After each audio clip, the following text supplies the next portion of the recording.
It is honestly one of the most commonly asked questions that I get as an OCD and anxiety therapist. Now, if this applies to you, I'm sorry that your brain couldn't just pick one way to be chaotic, that it had to pick two. But yes, you can have OCD and ADHD at the same time. So in my experience, here's where most people get tripped up with that overlap.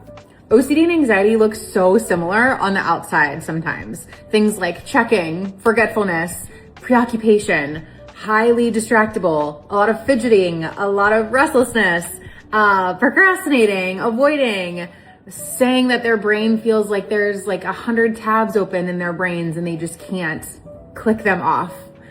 It looks exactly the same, but oftentimes they're driven by completely different engines. And someone struggling to concentrate, for instance, in OCD could be because they're so wrapped up in mental compulsions. They're so internally preoccupied, whereas somebody who has ADHD may look exactly the same and they may also be struggling with that difficulty concentrating, but maybe it's because they're doing something that they find to be bored and their brain is like, no, I'm not doing this. Having both, having that overlap doesn't mean that you're screwed. It doesn't mean that you're doomed. It just means that you need to find ways to make this work for your brain.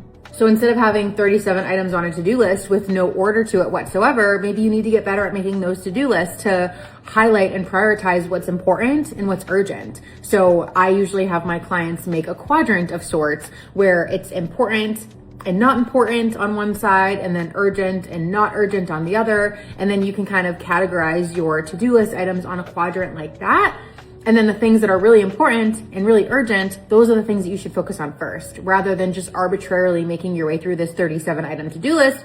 And most of the time you're working on 36 items that feel a lot easier, and you are avoiding and procrastinating the one item that you actually do need to complete. And if you forget things, if you miss appointments, if you're having a hard time remembering your assignments and things like that, don't beat the shit out of yourself for it. That criticism is just going to backfire. No one is motivated when they're talking shit to themselves all the time. So as fluffy as it kind of feels to start, especially if you're not used to it, that self-compassion can really go a long way in increasing your motivation and therefore increasing your productivity. And honestly, this is why I made the merch that I made. We have affirmation deck cards, we have sweatshirts, we have stickers, we have other tangible, practical items that you can actually use and touch and feel and see rather than just think about, to help serve as that reminder of the work that you want to be doing and the person that you're trying to become. Now is really the best time because not only is it 40% off until February 6th, we're also going to take 20% of everything that we make from the sale and donate it directly to Pet Haven in St. Paul, Minnesota. Just DM me or comment the word merch and I'll send you the link to learn more.